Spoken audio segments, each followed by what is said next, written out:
तो Deepak Shinde is the world champion इस tournament का मेंस कैटेगरी में। तो काफ़ी अच्छा लगा कैसे है ना, स्लम टू डायरेक्टली टॉप पे जाना, वो जर्नी याद आता है जब नेशनल एंथम बजता है। बियॉन्ड द लिमिट जाना चाहिए, खुद को पुश करना चाहिए। कि मलखम क्या है, उसका ओरिजिन क्या है? मतलब मध्य प्रदेश गवर्नमेंट ने तो इस गेम को उनका स्टेट गेम का गेम है।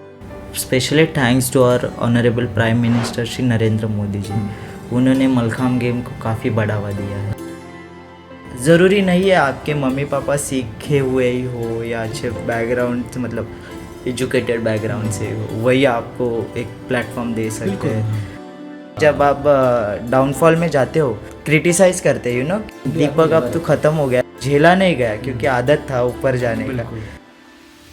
अगर आप कहते हो कि गली गली में क्रिकेट खेला जाए, तो गली गली में ये भी गेम खेले जाए। मलखाम एक ऐसा गेम है, टॉप टू बॉटम पूरे बॉडी का एक्सरसाइज होता है। डॉक्टर्स भी सजेस्ट करते हैं कि ये हमारे इंडिया के गेम है, अगर हम इसको ज़िंदा नहीं रखेंगे तो मुझे नहीं लगता है कि और किसका रिस्पॉन्सिबिलिटी कोई लेगा। डेफिनेटली। वेलकम दीपक हमारा इस पॉडकास्ट में आने के लिए।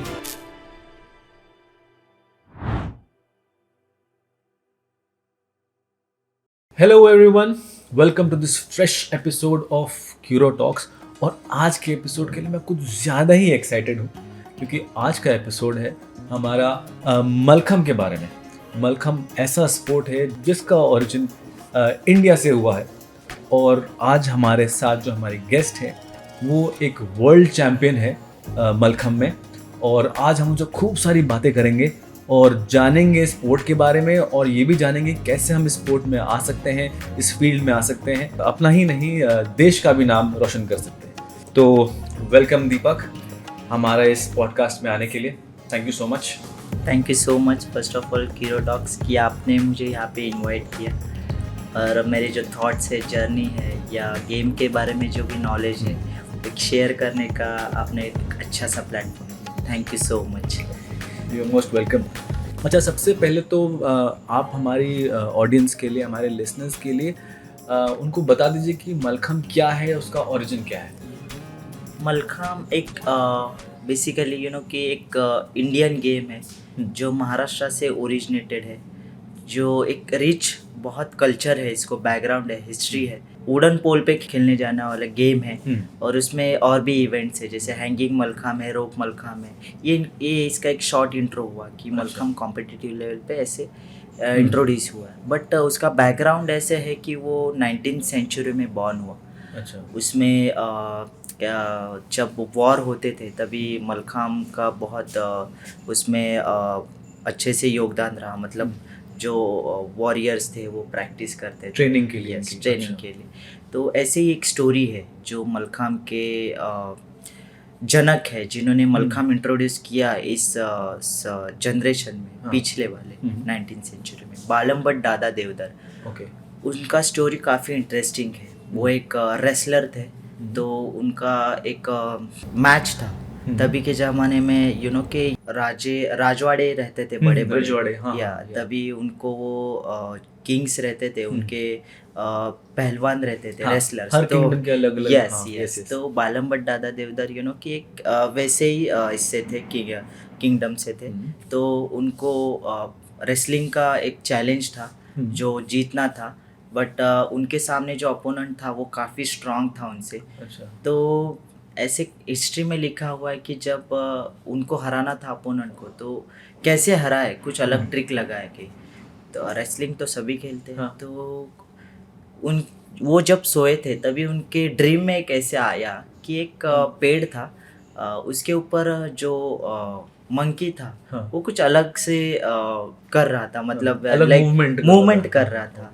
तो वो उन्होंने प्रैक्टिकली इसमें दूसरे दिन में ये एक्चुअल में कंसेप्ट उतारा कि ये हमें और थोड़ा एक एक्सपर्ट बना सकता है, एडवांस बना सकता है रेसलिंग मैच के लिए। तो वहाँ से ये मलखाम गेम इंट्रोड्यूस हुआ। तो उन्होंने एक पोल का, जो वुडन पोल का था, वो पोल बनाया, और फिर उसके ऊपर उन्होंने जैसे वो मंकी ने उनके ड्रीम में किया था, तो वैसे वो थोड़ा उल्टा सुल्टा करने लगे। तो वहाँ से ये गेम का एक बॉर्न हुआ। तो मल्ल मीन्स रेसलर एंड खाम मीन्स पोल। पोल। मल्लखांब मतलब एक रेसलर पोल के ऊपर रेसलिंग कर रहे हैं। प्रैक्टिकली उसके अगेंस्ट कोई कॉम्पिटिटर नहीं है, हाँ, बट वो पोल practice के के लिए, ऊपर हाँ। अलग अलग मूवमेंट्स कर रहा है, तो वो पोल के साथ रेसलिंग खेल रहा है इन शॉर्ट। तो वहाँ से ये गेम बॉर्न हुआ। फिर आगे ये गेम प्रैक्टिकली धीरे धीरे थोड़ा ग्रो होने लगा। फिर एक अच्छे से एक एक्सरसाइज के लिए इसको जाना जाता था, कॉम्प्लीमेंट्री एक्सरसाइज फॉर रेसलर्स।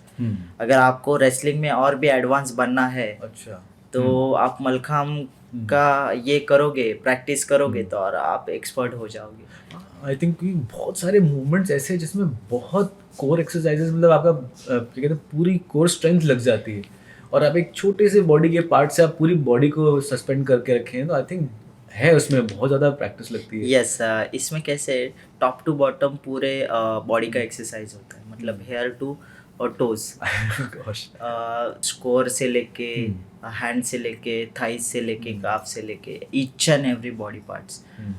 आपने अगर मलखाम परफॉर्मेंस देखे होंगे तो आपने उसमें नोटिस किया रहेगा मलखाम प्लेयर्स का बॉडी स्ट्रक्चर ज़्यादा बॉडी बल्क नहीं है, हाँ, बट bulk जितना नहीं भी बॉडी है वो पूरा एथलेटिक हाँ। बॉडी है, पूरा उनके बॉडी में कटिंग्स अच्छे से है। हाँ।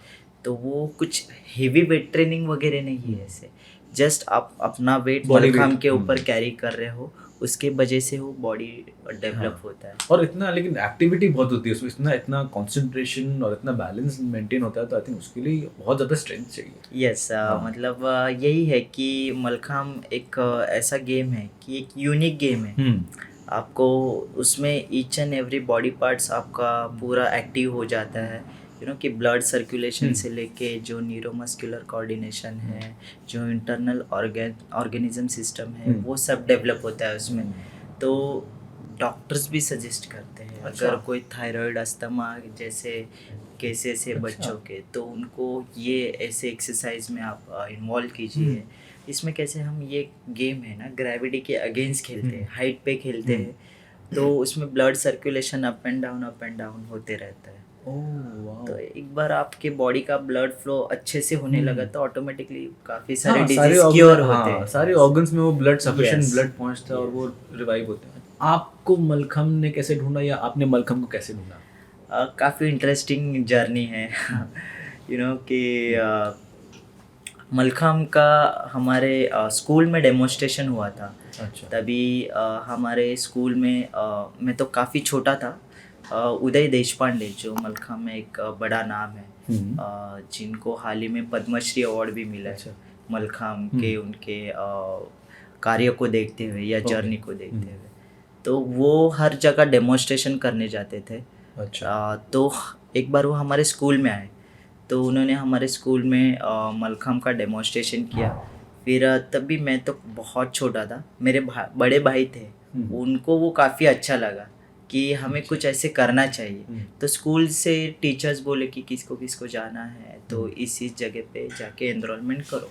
और लकीली वो मलखाम का जो क्लब था एक मुंबई सबर्बन में कांदिवली में समता क्रीड़ा भवन एक क्लब था। देशपांडे सर थे, वो तो दादर से रहते थे, तो हमें पॉसिबल नहीं। तो भाई ने जाके वहाँ पे इनरोल किया। अच्छा। खुद को घर पे उन्होंने बताया भी नहीं कहाँ पे जा रहे कुछ जा रहे, स्कूल से डायरेक्टली उधर गए और खुद को इनरोल किया कि मुझे करना है करके। और फिर घर पे आके बताया कि मैंने ऐसे ऐसे किया है तो मुझे जाना है। तो मम्मी पापा को तो मलखाम कुछ ऐसे पता ही नहीं था कि कि अवेयरनेस ही नहीं था मलखाम मतलब क्या होता है। कबड्डी सुना है या क्रिकेट सुना है, तो ये क्या होता है, तो नहीं ऐसे ऐसे है, स्कूल में हुआ तो करने मैंने इनरोल किया है। तो ठीक है चलो, तो मम्मी पापा बोले चलो कुछ तो कर रहा है करने दो।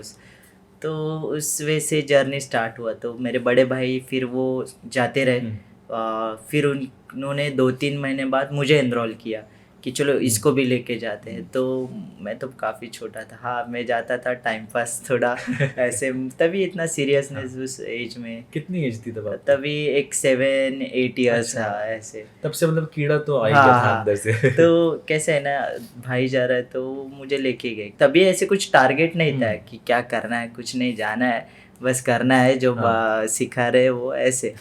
तो वैसे एक जर्नी मलखम्ब का हमारा स्टार्ट शुरू हुआ। हो गया।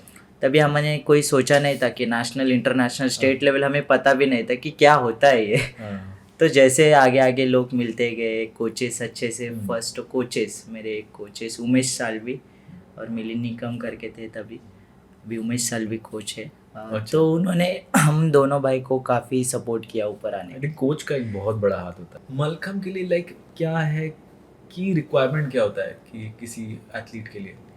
मलखम्ब कि बेसिकली एक थोड़ा टेक्निकली गेम है। एग्जैक्टली। तो आपको उसके की पॉइंट समझना बहुत इंपॉर्टेंट है। अनलेस आप एक फिटनेस के लिए कर रहे हो तो डजेंट मैटर कि टेक्निकल या, बट आप की पॉइंट्स बोले तो की पॉइंट्स मीन्स डिटेल्स जो कंपटीशन खेलना हाँ। चाहते हैं या फ्यूचर ट्रेनिंग के लिए कर रहे प्रिपरेशन, तो वो तो कोचेस के अंडर ही होते हैं। हाँ। तो इसमें टेक्निकली पार्ट्स है, कुछ एलिमेंट्स के डिफ़िकल्टनेस है या ग्रेसफुलनेस है, वो समझना काफ़ी इम्पोर्टेंट है। ओके। जो की पॉइंट्स है उनके रूल्स होते हैं, कैसे करना है, क्या क्या वो क्राइटेरिया होते हैं? क्या क्राइटेरिया है, मूवमेंट्स क्या क्या होते हैं वो? Movements it means strength part होता है इसमें, एग्जीक्यूशन पार्ट होता अच्छा। है, ग्रेस पार्ट होता है, ओवरऑल परफॉर्मेंस कैसे आप शो करते हो, ये की पॉइंट्स है जो आपको प्रॉपरली शो करने होते हैं। उसके भी अंदर एक एक एलिमेंट्स के की पॉइंट्स होते हैं। अगर ये एलिमेंट आपको सीखना है तो कौन सा टेक्निक आपको आजमाना पड़ेगा या ग्रैब अच्छा। करना पड़ेगा, तभी वो एलिमेंट्स अच्छे से हो जाए। तो जैसे जो ये परफॉर्मेंस होता है पूरा, तो उसको जजेस किस क्राइटेरिया पे कैसे पॉइंट्स देते हैं? गुड क्वेश्चन, क्योंकि हर एक रूल्स के गेम होते हैं। एग्जैक्टली। फेडरेशन जो होते हैं उनके रूल्स बनाते हैं। तो इस same as it is Mallakhamb federation of India, उन्होंने कुछ रूल्स या गाइड बुक बना है, रूल्स बुक बना है कि मलखम्ब खेला कैसे जा सकता है एज ए प्रोफेशनल लेवल पे कंपटीशन। तो उसमें आपको 90 सेकेंड्स में परफॉर्मेंस करने होते हैं। अच्छा। Minimum 16-17 elements as per the rules. नहीं ऐसे भी नहीं कि कुछ भी मैंने किया मुझे जितना आता है, नहीं, आपको उसमें सब इक्वली दिखाना है। ओके। सारे मूवमेंट्स, Yes. बेसिक मूवमेंट्स होते हैं वो यस सब? बेसिक। फॉर एग्जांपल आप बॉडी बिल्डिंग देखो, वो करते हैं आके, बट उनके पोजेस डिफरेंट वे से है, वो शो करते हैं या कोई भी बॉडी पार्ट्स ग्रेस। तो इसमें जनरली ए पार्ट मतलब इजी एलिमेंट्स, बी पार्ट मतलब उससे थोड़ा डिफिकल्ट, सी पार्ट्स मतलब उससे थोड़ा डिफिकल्ट, उससे मार्किंग सिस्टम होता है। फॉर एग्जांपल ए कैटेगरी के एलिमेंट्स को 10 मार्क्स, बी कैटेगरी एलिमेंट्स को 20 एंड सी कैटेगरी को 60 मार्क्स। जो सबसे मुश्किल हो यस। तो उसमें भी आपको ऐसे नहीं कि सब सी पार्ट्स डालने हैं, उनके रूल्स के हिसाब से आपको ए भी करना है, बी भी करना है और सी भी करना है। ओके, तो वैसे उन्होंने वो रूल्स बनाए, वो रूल्स हमें फॉलो करके एक परफॉर्मेंस का स्ट्रक्चर बनाना होता है। इसमें 90 सेकेंड्स आपको परफॉर्म करना होता है, बट 90 सेकेंड्स के पहले उतरना होता है। तो उसमें 1 मिनट होता है, 1 मिनट के बाद ही उतरना है। उसके पहले उतरे तो आपके मार्क्स कम होंगे। ओके। और टाइम अप हुआ 90 सेकेंड्स के अब तो भी मार्क्स कम होंगे। अच्छा, ऐसे 90 सेकंड्स होने से पहले आपको उतरना है। और बिफोर 1 मिनट। ओके। तो वैसे रूल्स है। उसमें आपको आपका जो परफॉर्मेंस है वो एक execution properly, perfection properly, strength, flexibility, coordination elements का, वो सब मतलब अभी आप कॉमन मैन हो तो आप भी जज करके बोल सकते हो कि दोनों में से इसका परफॉर्मेंस काफ़ी स्मूथ था, काफ़ी एनर्जी, ग्रेसफुल कितना चल रहा था। यस, नॉट ओनली कि स्ट्रेंथ ही दिखा रहा है। तो वो उनके वैसे उन्होंने रूल्स बनाए हैं जो थोड़े डिटेलिंग में है। एग्जैक्टली, जो थोड़ा एडवांस्ड जो प्लेयर्स हैं, जो को पता है कि कौन कौन से मूवमेंट्स कितने मुश्किल और कितने आसान हैं, उस हिसाब से मार्किंग होती है। उस हिसाब से। ओके। मलखम्ब के क्या क्या कुछ लेवल्स भी होते हैं? जैसे अगर आप जैसे स्टूडेंट सीख रहे हैं इसको, तो उसमें क्या कुछ अलग अलग लेवल्स होते हैं? जैसे कि जैसे फॉर एग्जांपल जूडो में ब्लैक बेल्ट और सब अलग अलग लेवल्स होते हैं, वैसे इसमें भी होता है क्या? मलखम्ब में लेवल्स से अभी तक शुरू नहीं हुए हैं, बट जनरली इसमें बेसिक मलखम्ब, उसके बाद थोड़ा एडवांस, उसके बाद थोड़ा और बेटर मलखम्ब। जैसे आपने कहा कि ए कैटेगरी वाले मूवमेंट ऐसे अभी तक ऑफिशियली ऐसे नहीं है, बट इसमें कैसे बच्चों को डिस्ट्रिक्ट लेवल पे प्रिपेयर किया जाता है। चलो अभी डिस्ट्रिक्ट का ट्रायल्स है पहले, उसके बाद वो बच्चा जोन लेवल पे सिलेक्ट होता है, उसके बाद स्टेट लेवल पे जाता है, उसके बाद नेशनल लेवल पे जाता है, तो अच्छा। उसके हिसाब से परफॉर्मेंस के लेवल अपडेट करने पड़ते हैं, क्योंकि कि अब नेशनल लेवल पे जा रहा है तो बहुत सारे कॉम्पिटिटर्स आ रहे हैं, तो हाँ, थोड़ा बिल्कुल। एक्सेलेंट होना चाहिए, परफॉर्म बेटर से एक्सेलेंट जाना चाहिए। यही लेवल है, कंपटीशन वाइज लेवल है ऐसे। अच्छा, कंपटीशन के हिसाब से उतनी लेवल उतना ट्रेनिंग अच्छी होती यस, जानी अच्छे चाहिए। अच्छे होते जाते हैं। तो जैसे अगर आप ट्रेन भी करते हो बच्चों को, स्टूडेंट्स को मलखम्ब के लिए, तो डू यू थिंक ऐसा एक स्ट्रक्चर होना चाहिए, डिफाइंड स्ट्रक्चर, जहाँ पे मैं इतनी एज के बच्चे या इतना क्वालिफाई कर चुके हैं तो मैं उसको यही सिखाऊंगा और उसके बाद मैं ये सिखाऊँ, तो एक डिफाइंड स्ट्रक्चर होना चाहिए आपके हिसाब से, या आई थिंक जितना आपको एक ट्रेनर को आता है नॉलेज वो अपना बस ही दे सकता है? नहीं, मलखम्ब में भी डिफाइन स्ट्रक्चर एक है। अच्छा। ऐसे नहीं कि बच्चा आए तो उसको डायरेक्टली कंपटीशन या ये सब, हम्म। क्योंकि ये गेम का थोड़ा स्ट्रक्चर थोड़ा डिफरेंट है। Exactly, आप टीम इसीलिए मैं गेम पूछ रहा हूँ, देखो हाँ। या थोड़ा दूसरा रैकेट स्पोर्ट्स देखो, बिल्कुल। उसमें स्किल है। हम्म। इसमें थोड़ा डीपली स्किल है। हाँ, नहीं, और बहुत ज़्यादा कंसंट्रेशन चाहिए, और Yes. जैसे कि आप रोप या पोल पे जब आप हो टॉप पे, तो बहुत रिस्की सिचुएशंस Yes, भी yes, हैं, yes. वहाँ पे आपको पूरा बॉडी कंट्रोल आना चाहिए कि आई थिंक उस पॉइंट पहुँचने से पहले ही बहुत सारी बेसिक ट्रेनिंग Yes. ज़रूरी होनी चाहिए आई थिंक तो बच्चों के 4 to 5 इयर्स बेसिकली पहले उनको पूरा बेसिक सिखाया जाता है, उसको कनेक्ट किया जाता है मलखम्ब से। हाइट फियर उसका निकालना, उसका स्ट्रेंथ डेवलप करना, फ्लेक्सिबिलिटी डेवलप करना, उसका कोऑर्डिनेशन कंसंट्रेशन डेवलप करना, फिर ऑटोमेटिकली उनमें सब डेवलपमेंट हो जाती है। फिर वो एक कंपटीशन खेलने के लिए प्रिपेयर हो जाते हैं। वो पीरियड में कोई कोई कोचेस जो टैलेंटेड थोड़े नेचुरली एथलीट्स होते हैं उनको बेसिक कंपटीशन खिलाते हैं, नॉट फॉर की रैंकिंग बट फॉर कि उनको एक एक्सपीरियंस आ जाए, परफॉर्म करने का एक कैसा particular होता है environment इसका में। स्ट्रक्चर, कंपटीशन माहौल कैसे होता है। तो वो एक कह सकते हैं आई कि थिंक भाई यहाँ पे कोचेस का बहुत इंपॉर्टेंट रोल होता है Yes, कि yes. आइडेंटिफाई करना किसी Yes, टैलेंट को, yes. और धीमे धीमे उसे पुश धीमे करना धीमे, yes. लिमिट्स को, और कहीं ना कहीं गाइड करना एक यस। तरह से। बेसिकली मेरा भी जो बैकग्राउंड है हम दोनों भाइयों का, वो वैसे ही शुरू हुआ। जो इनविटेशनल मीट्स रहते हैं उसमें पहले हमारे कोचेस ने पार्टिसिपेट करवाया। स्कूल के जो टूर्नामेंट्स होते हैं उसमें पार्टिसिपेट करवाया, तभी हमें पता चला कि अच्छा ऐसे होता है गेम। Proper competition हाँ, भी है। कंपटीशन ऐसे होता है, ऐसे लोग ऐसे प्लेयर्स खेलते हैं। अच्छा, हमें ऐसे करना है। तभी रैंकिंग नहीं आता था तो छोड़ नहीं यार, देखते हैं बाद में, इतना सोचते नहीं थे। हाँ, एंजॉयमेंट, actually. Picnic, Exactly. ऐसे था मेरे लिए। बट मेरे भाई बड़े थे तो एक उनका मेरे ऊपर बहुत ज़्यादा ध्यान था। हमारे कोचेस तो दोनों के ऊपर इक्वली ध्यान देते थे, उमेश सालवी सर। तो वो हमारा तो वैसे ही बैकग्राउंड था। तो अभी के जो कोचेस है या स्टूडेंट्स है उनको भी वैसे ही हम ट्रेन करते हैं। जो थोड़े एडवांस है उनको थोड़ा और पुश करते हैं, जो नहीं एडवांस है उनको भी ट्राई करते हैं पुश करने का। ऐसे सबकी बॉडी अलग होती है, Yes, I think yes, yes, सबकी yes. बॉडी एक ट्रेनिंग को डिफरेंट Yes. तरह से Yes, रिस्पॉन्ड yes. देती है, तो वो तो है। तो बच्चों को जैसे किस एज से स्टार्ट करना चाहिए? जनरली 3 ईयर्स से आप 3 years? हाँ 3.5 ईयर से आप स्टार्ट कर सकते। उसमें ऐसे नहीं कि एकदम मलखम्ब पे हाँ, ही उसको obviously. कर, उसको पहले ग्राउंड लेवल पे थोड़ा सा हल्का एकदम हल्का एक्सरसाइज, जिसमें से उसका पैशन डेवलप हो, उसका रिलेशन स्ट्रांग हो उस गेम से, पर्टिकुलर गेम हो, not for only mallakhamb, XYZ game हो। तो वो उनके अलग रूल्स रहेंगे कि एज क्राइटेरिया।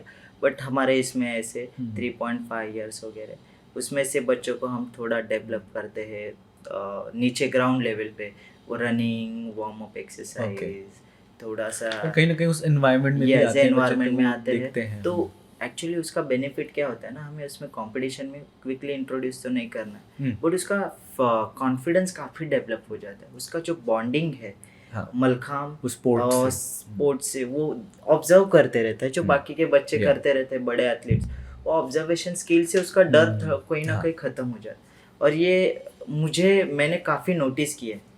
मेरे पास एक आपको बताऊँ, एक एथलीट है अभी, पूर्वा आंबोडकर करके, वो बच्ची 2 साल की थी, तब से उसका भाई भी है हमारे क्लब में। तो वो बच्ची आज अंडर 12 में नेशनल लेवल पे गोल्ड मेडलिस्ट है। वो बच्ची 2 साल पे आते थे, ऐसे मैट पे खेलते रहते थे, बट आज उसने उतना ग्रैब किया है ना कि वो आज इंडिया की अंडर 12 एज ग्रुप में टॉप मेडलिस्ट है। उसका परफॉर्मेंस काफ़ी स्ट्रांग। तो मैंने वही नोटिस किया कि तभी उसको हमने मलखम नहीं सिखाया या कोई पर्टिकुलर ट्रेनिंग नहीं दिया, बस वो आती थी 2 साल तो देखती बहुत थी कम बस, था, हाँ। बहुत कम था। तभी ऐसे हाँ, तो बहुत इतना हाँ। ये नहीं था, तो वो देखती थी ऐसे, उसको अच्छा लगता था, तो ऑब्जर्वेशन स्किल्स आई थिंक बच्चों की ये स्किल्स बहुत बहुत बच्चे ऑब्जर्व करके ज़्यादा सीखते हैं रादर देन उनको अगर यस। इम्पोज करके सिखाया जाए वो उतना नहीं सीखेंगे रादर देन वो जब वो अपने मन से ऑब्जर्व करके सीखेंगे। ये आज तो मेरे है। पास 3.5 इयर्स के भी बच्चे हैं, वो खुद से हैंग होते हैं, वाह। उनका थोड़ा थोड़ा लिटिल बिट फिटनेस एक्टिविटी लेता है, हम्म। वो इतने इंटरेस्टेड होते हैं ना कि उनको देख के बहुत अच्छा लगता है। मुझे ऐसे नहीं कि अभी एथलीट ही बनाना है, बट उनका एनर्जी लेवल इतना हाई हाँ। होता है ना इस एज में कि वो प्रॉपर वे में हम यूटिलाइज करते तो Exactly, कितना हाँ। आउटपुट मिलता है उससे। पेरेंट्स भी खुश होते हैं कि हाँ, इतना घर पे हाँ। खेल कूद इधर उधर ये Exactly. करने से अच्छा प्रॉपर वे में यूटिलाइज। हाँ। मुझे गेम अभी नहीं सीखना, वो तो नेक्स्ट की लेवल बिल्कुल। की बात है, वो प्रॉपरली सब ये सब करना।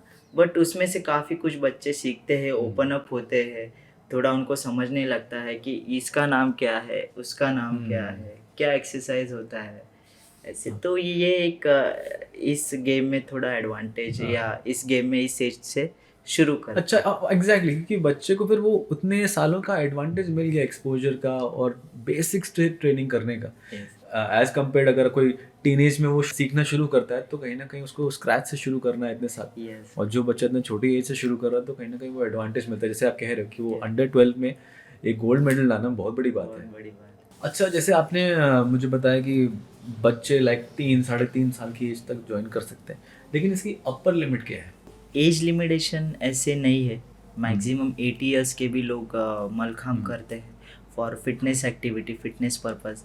बेसिक मलखाम जो होता है, फॉर एग्जांपल उसमें क्लाइंबिंग होता है, थोड़े कुछ बेसिक एलिमेंट्स होते हैं जो आपको बॉडी डेवलप करते हैं, या आपका जो डेली रूटीन है उसमें वो हेल्थ वाइज इम्प्रूवमेंट या रखने के लिए बहुत बेनिफिट होते हैं। तो इसमें एज लिमिट ऐसे नहीं है। तो आज भी 80 इयर्स के, 70 इयर्स के लोग मलखम काफ़ी अच्छे से एज ए फिटनेस करके परस्यू करते हैं। अच्छा, और प्रोफेशनली इसमें 30 इयर्स, 35 इयर्स, 40 इयर्स तक करते हैं। जैसे कि कोई कुछ एथलीट्स ऐसे हैं जो वर्ल्ड के टॉप सर्कस है, जैसे सर्की दु सोलेil वगैरह ऐसे, उसमें मलखम के एथलीट्स है, वो पर काफ़ी अच्छे से परफॉर्म करते हैं, वो 35-40 एज में है। मतलब आप कब रुकोगे, तभी फुल स्टॉप होगा।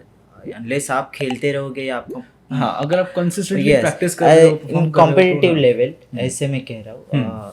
आफ्टर 35 तो थोड़ा ये होता है, बट आई थिंक बोन्स भी थोड़ा कैल्सिफाई ज़्यादा करने लग yes, जाती हैं, ये फ्लेक्सिबिलिटी कम हो गेम जाती थोड़ा है। है ही ऐसे रिजिड है थोड़ा, तो उसके बाद थोड़ा एथलेटिक कम होता है। आई थिंक और थोड़ा कॉम्पिटिटिव लेवल में कहाँ ये कॉम्पिटिटिव age limit लेवल में is कम okay, होता है। हाँ।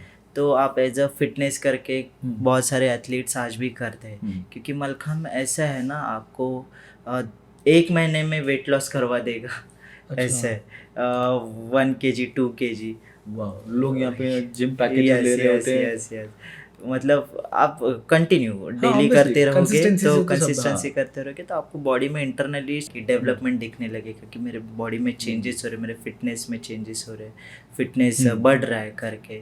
तो ये 101% चेंजेस होते हैं। आज भी हमारे यहाँ पे 35 इयर्स के एज के एक नेवी से है, तो वो करते हैं मलखम। उनको मलखम से काफ़ी चेंजेस मिले हैं बॉडी में। अच्छा। और काफ़ी पॉजिटिव चेंजेस बॉडी स्ट्रक्चर में भी हुए। मतलब यहाँ पे एक हिडन स्पोर्ट है जिसके लोगों को अच्छे खासे मेन स्ट्रीम, मतलब क्या कहते हैं, वेट लॉस और ये सब जिसके लिए लोग भाग रहे होते हैं जिम मेंबरशिप के पीछे, तो वहाँ ये मलखम कर लें तो 1 महीने से उनको असर दिखना शुरू हो जाएगा। इसमें यही एक आप ऑब्जर्व करो कि इंडिया का कल्चर इतना रिच है, जैसे योगा है, ये मलखम है, यही आप करोगे। ये तो जिम, ये कंसेप्ट तो बाहर से आए हुए हैं, जो हम उनको ज़्यादा प्रायोरिटी देते हैं। बट ये रूट कनेक्टेड जो हमारे एक्टिविटी है या गेम कह सकते हैं, उनको अगर हमने आजमाया तो इसकी ज़रूरत ही नहीं पड़ेगी। आपका लॉन्ग टर्म फिटनेस रहेगा कि आप उसमें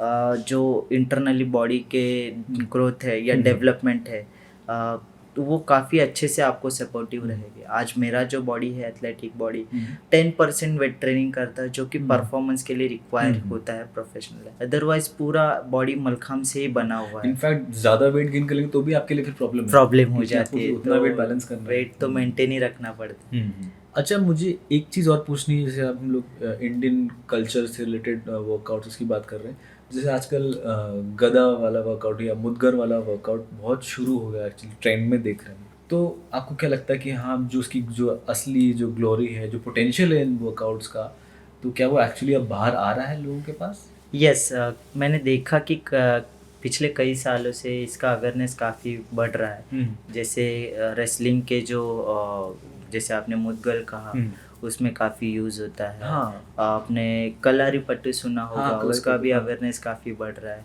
योगा, मलखाम, बट ये जो है ना, ये वर्कआउट्स है ना, आपको कम टाइम में मैक्सिमम डेवलपमेंट हाँ। देता है। तो इसका और भी अवेयरनेस होना बहुत ज़रूरी है। क्योंकि कैसे है ना, वेट ट्रेनिंग सभी को अच्छे नहीं लगता। हाँ, आपने एग्जैक्टली। देखा होगा कि लोगों को नहीं पसंद आता आप वेट करना। लोग उसके लिए रिप्लेसमेंट या कुछ दूसरा ऑप्शन ढूंढते हैं कि ऐसे डांस क्लासेस करते हैं लोग, ये सब करते हैं। जुम्बा जाते हैं, हाँ। योगा जाते हैं। ये जो आपने गदा का कहा या जो मुदगल का कहा, वो देसी वर्कआउट है। एग्जैक्टली। इसमें से आपको 101% आपको बॉडी में चेंजेस बहुत अच्छे से मिलेंगे। जिम्स में अगर हम लोग डाल सकें इस चीज़ को, इस एस्टैब्लिश को, कि इस पोल को अगर हम लोग जिम में कर सकें, वो कुछ एक एरिया बना दें, तो आई थिंक वर्क हो सकता है। वर्क हो सकता है, क्योंकि और obviously with the proper guidance. लोगों को समझ में आएगा कि वेट उठाना ही ट्रेनिंग Exactly. या एक्सरसाइज नहीं होता है, खुद का वेट कैरी करना भी कितना इम्पोर्टेंट है। Exactly. अगर कुछ कल इमरजेंसी सिचुएशन होता है, आपको खुद को बचाना है, तो आप कैसे बचाओगे? एग्जैक्टली। Okay. तो आपको आपका बॉडी वेट कैरी करना तो आना चाहिए। तो ये ऐसे एक्सरसाइज है, ये मलखाम वगैरह, जिसमें आपको खुद को ही आपको बॉडी कैरी करना है 10 बार, ऊपर नीचे ऊपर नीचे। उसमें जो टर्निंग ट्विस्टिंग रहता है बॉडी का, वो अलग, मतलब वो भी इन शॉर्ट फ्लेक्सिबल बनाता है। मतलब ऑल इन वन पैकेज आपको एक में ही सब एक ही वर्कआउट मिल जाता है। ऐसे तो आपने जैसे कहा कि जिम में इंट्रोड्यूस करवाना चाहिए, तो बहुत ज़रूरी है कि हमारे जो रूट्स है उनको भी अगर हम ऊपर लेके आए, तो पूरा मुझे लगता है कि वर्ल्ड इसको नोन करेगा। बिल्कुल, क्योंकि अगर रिजल्ट आएगा तो आई थिंक सब लोग एक्सेप्ट करेंगे। जैसे योगा आज अक्रॉस द वर्ल्ड, मतलब बाउंड्रीज क्रॉस करके गया है। बाहर के लोगों को योगा का इम्पोर्टेंस समझ में आया, पर अपने लोगों को अभी समझ में आया है, जबकि वो हमें सिखाने लगे। अरे ये तो हमारा ही है, सिर्फ मॉडिफाई करके सिखा रहे हैं। तो वैसे ही है मलखाम भी एक ऐसे ही है कि बाहर के जो फॉरेन एथलीट्स है या फॉरेनर्स जो विजिट करते हैं इंडिया को, वो बहुत अट्रैक्ट हो जाते हैं इस गेम के बारे में। क्या बोले, हमने जिम्नास्टिक देखा है, एक्रोबेटिक्स देखा है, जुम्बा डांस देखा है, बट ऐसे टाइप का गेम हमने नहीं देखा है कि एक ही इसमें पूरे बॉडी को एक्सरसाइज दे दे। ये लोगों तक पहुंचाना बहुत ज़रूरी है। आई होप कि धीरे धीरे ये लोगों तक पहुंच भी रहा है, सोशल मीडिया या वीडियोस की तरफ से। अभी हम लोग अलग अलग कंट्रीज़ की बात करें, तो अभी जो आपने लास्ट जो वर्ल्ड चैम्पियनशिप जीती, तो उसमें कौन कौन सी कंट्रीज़ थी? मैंने जो 2019 में वर्ल्ड चैम्पियनशिप जीती है, उसमें European countries like Italy, France, Germany, Poland और USA and England, UK, Malaysia, Singapore, Jake Republic, etcetera ये एक्सेट्रा। सब प्रॉपर मलखम कर रहे हैं। यस, धीरे धीरे अच्छे से सीख रहे हैं। ये सब कंट्री में एक्टिवली मलखम चलता है। और भी कंट्रीज़ है जिसमें एक्टिवली अभी धीरे धीरे मलखम ग्रो हो रहा है। बट ये टॉप कंट्रीज थी जो वर्ल्ड चैम्पियनशिप में रही होंगी। यस। अच्छा, तो इन कंट्रीज़ में से कौन सी कंट्रीज आपको लगा कि जो एक्चुअली बहुत अच्छी हैं और अच्छा कंपटीशन दे रही हैं इंडिया को? एक्चुअली ये सरप्राइजिंग फैक्टर था हमारे लिए, क्योंकि वर्ल्ड मैप पे फर्स्ट टाइम वर्ल्ड चैम्पियनशिप होने जा रहा था मलखम का। Exactly. यू नो कि ऐसे नहीं किसी प्लेयर का बैकग्राउंड हमें नोन है, पहले इंटरनेशनल टूर्नामेंट हुआ कि इंडिया तो ऑब्वियसली 100% डोमिनेंस रहेगा, इंडिया को ही गोल्ड मिलेगा। बट यू नो कि ऐसे हुआ वर्ल्ड चैम्पियनशिप में, जो काफ़ी सरप्राइजिंग ही कर दिया सभी को। जो इंडियन वुमेंस टीम को इटली और जापान के एथलीट्स ने हराया, ये काफ़ी शॉकिंग था हमारे लिए एक्चुअली। टेक्निकल गेम में स्ट्रेंथ, जहाँ पे इंडिया के पास ऑलरेडी एडवांटेज है इतने सालों की। इतने डीप गेम में इंडिया को उन्होंने हराया। गोल्ड मेडल जापान ने जीता, सिल्वर मेडल इटली ने जीता, ब्रॉन्ज मेडल इंडिया ने जीता। तो हम काफ़ी शॉक हो गए। अगर आपको पता रहता है कि ये कंट्री टफ है तो आप हाँ, मेंटली उस हिसाब से वैसे prepare ये करते हो।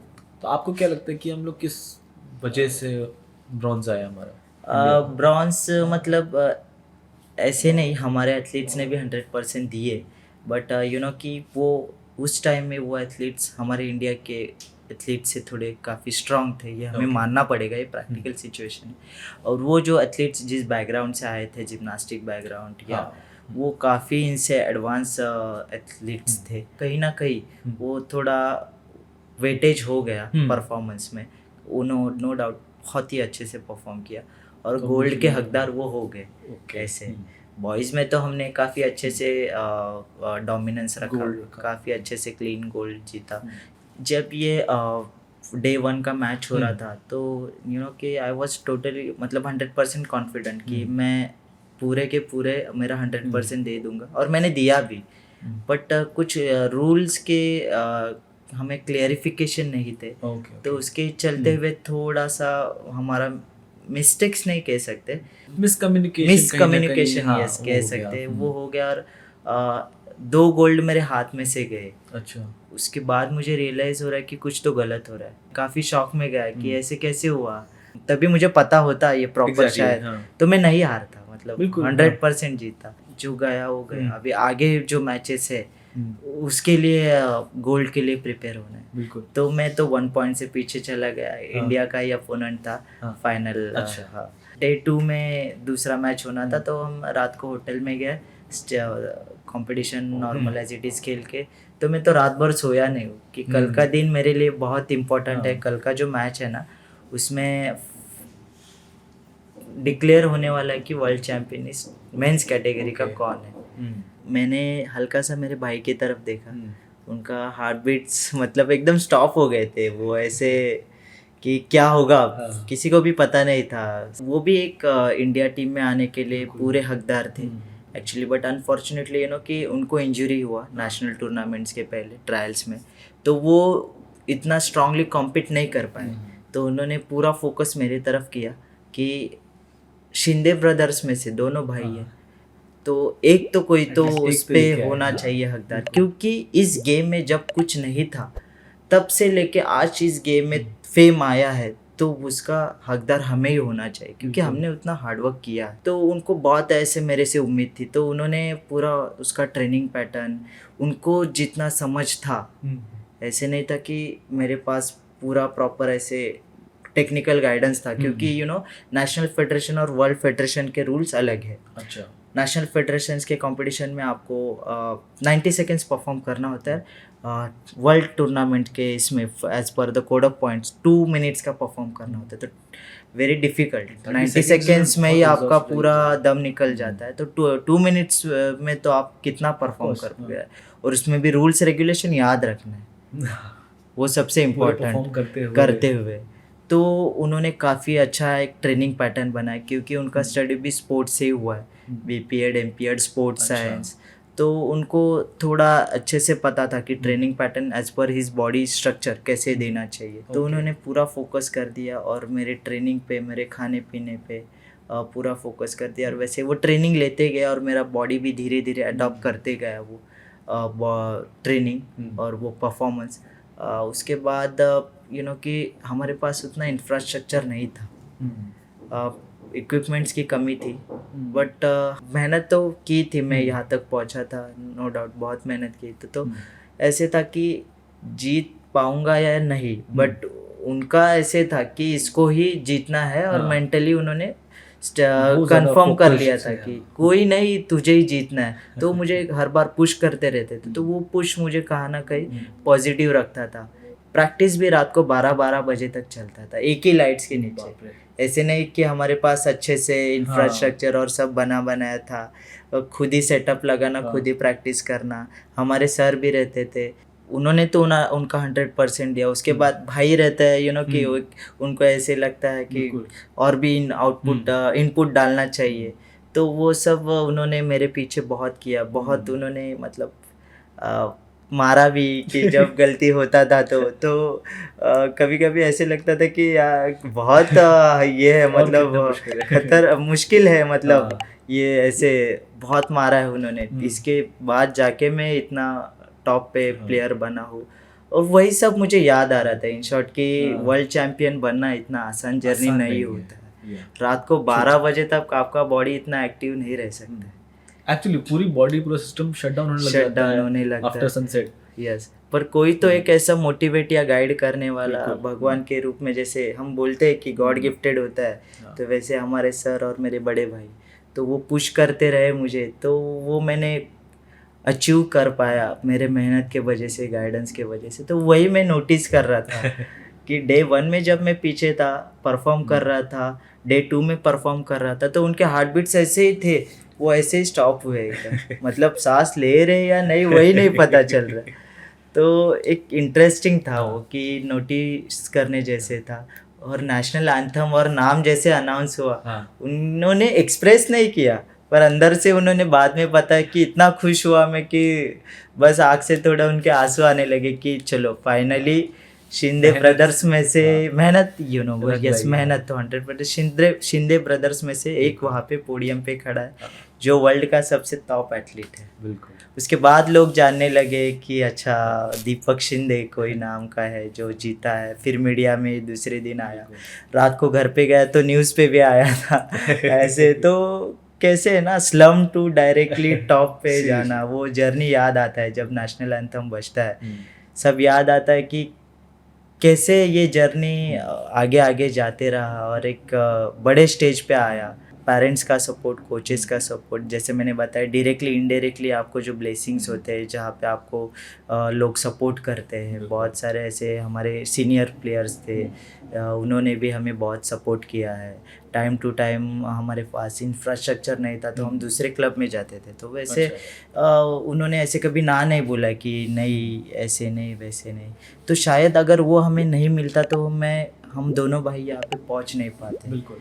जनरली बायोपिक बने तो काफ़ी अच्छे से बन सकता है, कि आप क्रिकेट या जनरली अदर स्पोर्ट्स के बायोपिक दे, बट आप इस पे कभी कोई ना कोई बायोपिक ट्राई करना चाहिए। कि आप एक मतलब इतना नेशनल टूर्नामेंट खेलना is not easy. Under 12 to above category में कंसिस्टेंसी, डाउनफॉल भी आए, उसमें से भी मैं ऊपर आया मेरे सर और मेरे जो बड़े भाई हैं उनके वजह से। नहीं तो मैंने तो गिव अप कर दिया था बीच में। दीपक अब तो ख़त्म हो गया। लोग क्रिटिसाइज करते हैं कि जब आप डाउनफॉल में जाते हो, एक टाइम तो ऐसा है तो तुम्हें डिस्ट्रिक्ट टूर्नामेंट में ही बाहर हो गया था, तो पूरा दिल ही टूट गया था कि अरे तू तो बेसिक में ही बाहर हो गया। बट नहीं, उन्होंने फिर से मेंटली मुझे खड़ा किया कि नहीं तू कौन है, तू अंडर 12 अंडर 14 में तुझे नेशनल टूर्नामेंट में कंसिस्टेंट है, अंडर 18 में फर्स्ट ईयर में ड्रॉप हो गया पूरा सबसे बैड पैच था कि तो अचानक से वो अनसक्सेस आ गया। वो तो मुझे झेला नहीं गया क्योंकि आदत था ऊपर जाने का। तो ऐसे फिर आगे एक्सेलरेट किया खुद। फिर आज तक नेशनल गेम्स, खेलो India university games, national federation nationals, university nationals में आज तक मैं भी टॉप में हूँ। अच्छा। जो लास्ट ईयर गोवा में नेशनल गेम्स है उसमें गोल्ड मेडलिस्ट हूँ, गुजरात में भी मेडलिस्ट हूँ, सिल्वर मेडलिस्ट हूँ। तो वो एक ऐसी जर्नी है। आपको एक किस्सा मतलब मैं बताना चाहता हूँ मेरे इस जर्नी में, कंपटीशन का ड्यूरिंग और पढ़ाई का दोनों का, कि 10th का बोर्ड एग्ज़ाम था मेरा और उसी टाइम नेशनल टूर्नामेंट मेरे क्लैश हो गए एग्ज़ाम के डेट्स में। अंडर 18 एज ग्रुप में था और वो नेशनल टूर्नामेंट थे पुणे में। तो मैं तो सिलेक्ट हुआ था मेहनत करके, इतने राउंड्स क्लियर करके आगे आ चुका था। तो मैं बोला अब तो ये चांस मैं किसी को देना नहीं चाहता हूँ जो सब्स्टिट्यूट प्लेयर है, या ऑब्वियसली। तो बोर्ड एग्ज़ाम क्लैश हो रहे, तो क्या करूँ। बहुत दिन से चुप था, सर से बात कैसे करूँ डायरेक्टली, क्योंकि बोर्ड एग्ज़ाम है, वो तो परमिशन नहीं देंगे। बट नहीं, बोला कुछ ना कुछ तो बोलना पड़ेगा। तो पहले मैंने मेरे भाई से बात की, दादा ऐसे ऐसे है, मतलब मेरे मन में वो मुझे हर बार ये हो रहा है कि नहीं छोड़ना चाहिए नेशनल टूर्नामेंट। तो उन्होंने 21 में रिप्लाई किया कि अगर तेरा मन है तो चल हम करते हैं। मेरा सपोर्ट है तुझे, क्योंकि मुझे तेरे ऊपर पूरा कॉन्फिडेंस है, तो तू ये सिचुएशन टैकल कर पाए। तो मम्मी पापा तो न्यूट्रल थे क्योंकि वो तो बड़े भाई के ऊपर डिपेंड है, अगर ये हाँ बोले तो ओके। तो सर से बात किया, सर ने बोला कि सोच लेना एक बार। तो मैं बोला सर अभी मैंने डिसाइड किया है तो सोच समझ के ही डिसाइड किया, तो मैं पीछे नहीं आऊँगा। तो 10th का बोर्ड एग्ज़ाम चालू हो गया, लास्ट 2 पेपर थे बोर्ड एग्ज़ाम के, और पुणे में नेशनल टूर्नामेंट चल रहे थे। बोर्ड एग्जाम यहाँ मुंबई में? यस, मुंबई में बोर्ड एग्ज़ाम और पुणे में नेशनल टूर्नामेंट्स। लकीली वो महाराष्ट्र में ही है। हाँ। ये मेरा लक अच्छा था, तो नहीं तो बाहर के स्टेट में तो पॉसिबल नहीं था। मुश्किल ही आता। यस, वैसे ही डायरेक्टली पुणे में गया टूर्नामेंट खेलने के लिए, बस पकड़ के पुणे में टूर्नामेंट खेला। रात को 2-3 बजे निकला वहाँ से, सुबह फिर से यहाँ पे 7 बजे तक आया, 1 घंटा पढ़ाई किया, 9:30 बजे पेपर था, फिर से 9:30 बजे पेपर दिया, फिर से गया पुणे में टूर्नामेंट खेलने। तो पूरे टूर्नामेंट में यही टॉपिक चल रहा था कि ये लड़का ऐसे कर रहा है, तो ऐसे मतलब काफ़ी सब शॉकिंग थे। उसके बाद परफॉर्मेंस भी करना, मतलब आप इसमें सोचो, बॉडी को रेस्ट नहीं, या जो हम प्रोफेशनलिज्म की बात करते ये वो परफॉर्मेंस के पहले ऐसे कुछ नहीं, पढ़ाई करो या पढ़ाई भी कुछ करनी है, नहीं। साथ ही साथ तो फिजिकल भी। उसमें भी मैंने टॉप परफॉर्मेंस किया। मतलब इनके बियॉन्ड जाके भी एक होता है ना इंथुसियाज्म, मतलब बिल्कुल एक अंदर से चाहत passion होता है, पैशन होता है कि नहीं करना है तो करना है। 5 मेडल्स मैंने जीते, 5 मेडल्स हर एक इवेंट्स में मैंने मेडल जीते। आज भी आप वो रिकॉर्ड देखोगे तो जैसे धोनी वाली फिल्म में था। यस, धोनी के फिल्म में जब मैंने मूवी देखा तो मेरा सीन याद है। बस वो प्रैक्टिस के लिए भागते थे, मैंने रियल टूर्नामेंट के लिए भागा हूँ। तो पेरेंट्स को मतलब यही कहना है कि इन शॉर्ट इसमें से कि स्पोर्ट्स से लॉस नहीं होता है। बिल्कुल, देखो आपका मेंटली प्रिपरेशन है। मुझे कोई गाइड करने वाला इतना ऐसे बड़े नहीं थे, मेरे घर के ही थे, वो भी इतने ऐसे ये नहीं थे कि ऐसे करना है, ये एक्सपीरियंस नहीं था उनके पास। तो स्पोर्ट्स से नुकसान नहीं होता है। आपने देखा, इसमें नोटिस किया होगा, डिसीजन मेकिंग पावर बिल्कुल कितना स्ट्रांग था। मैंने ज़्यादा नहीं सोचा, एग्जैक्टली करना है, ट्रैवलिंग करके किया और अच्छे से 65+% भी लेके आया। तो वाह, इससे ज्यादा क्या चाहिए? मतलब 5 मेडल तो 65%। 70% तो ऐसे ही होता है। एग्जैक्टली। तो स्पोर्ट्समैन के लिए कि 80% वाला क्राइटेरिया अलग होता है, पर 65% हमारे लिए बहुत है। मैं एक एवरेज स्टूडेंट था। यस, तो ऐसे मम्मी पापा, मेरे कोचेस, मेरे भाई को भी एकदम शॉक हुआ कि वो चाहते थे कि 60%। तो वो काफ़ी खुश हुए कि उनको पता चला कि इसका पोटेंशियल कितना है, कि कैसे हैंडल सिचुएशन किया। एक बार तो ऐसे भी आया था कि जब मैं पेपर लिख रहा था तो मुझे वो, क्योंकि बहुत हेक्टिक हुआ था, परफॉर्म कर रहा था। डे 1 में 5 परफॉर्मेंस, क्वालिफाई सब में हुआ, डे 2 में 5 परफॉर्मेंस। तो बॉडी विदाउट रेस्ट ही था, उसमें भी पढ़ाई लेके कोने में जाके बैठ रहा था, कर रहा था, क्योंकि कल पेपर है उसका। काफ़ी कुछ सीखने मिला और काफ़ी कुछ एक लाइफ में कितना मैं कर सकता हूँ वो भी मुझे पता, अपनी लिमिट्स पता चल गई। यस, लिमिट्स पता कर सकते हैं, इसके आगे और पुश भी कर सकते हैं। मतलब इसमें से लॉस कहाँ पे हुआ आप बताओ? कहीं भी नहीं। तो इनफैक्ट ये आपके कैरेक्टर बिल्डिंग में और हेल्प करता है।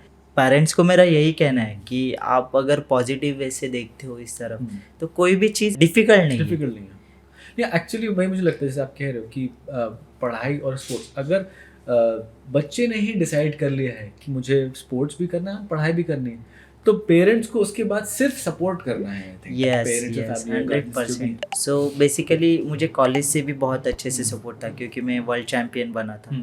तो कि उन्होंने कहा कि इसका शेड्यूल बिजी होता है टूर्नामेंट्स में बाहर, तो उन्होंने भी ऐसे कहा कि आपको कुछ अगर हेल्प की ज़रूरत हो एग्ज़ाम के टाइम, क्योंकि बाहर ही रहता था, तो आपको कुछ होगा जेन्युइन सपोर्ट तो बोल देना, हम मतलब आपको सपोर्ट करेंगे। तो उनको मैंने कहा कि थैंक यू सर, आपने बोला इसके लिए, बट मैं खुद से ट्राई करना चाहता हूँ, खुद से जो एग्ज़ाम से प्रिपरेशन करना चाहता हूँ।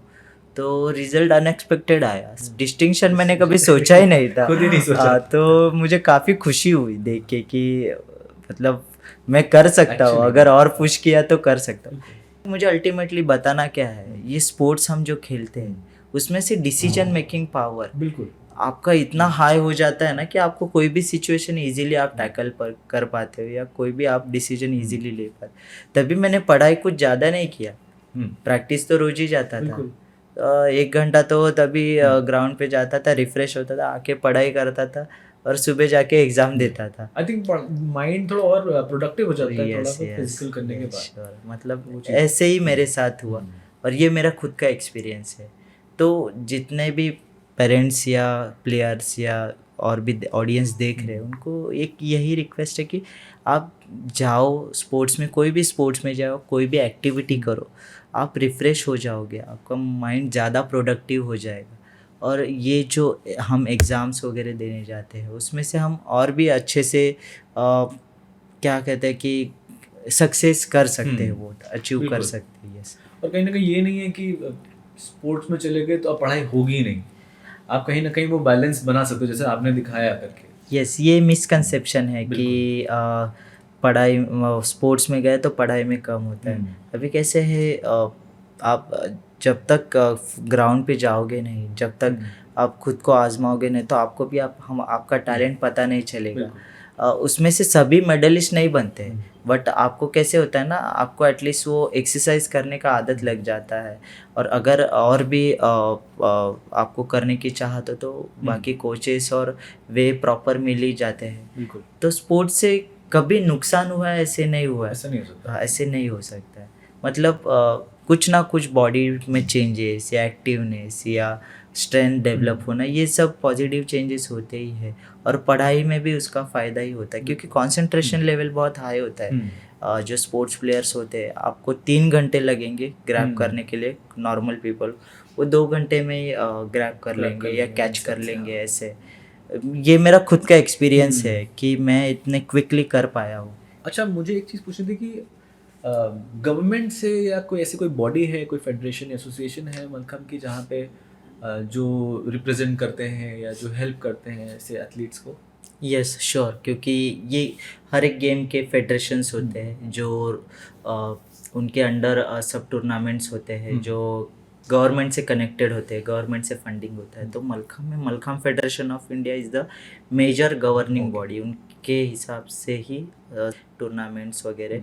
तो उनको गवर्नमेंट से काफ़ी सपोर्ट मिलता है, कि specially thanks to our honourable prime minister Shri Narendra Modi जी।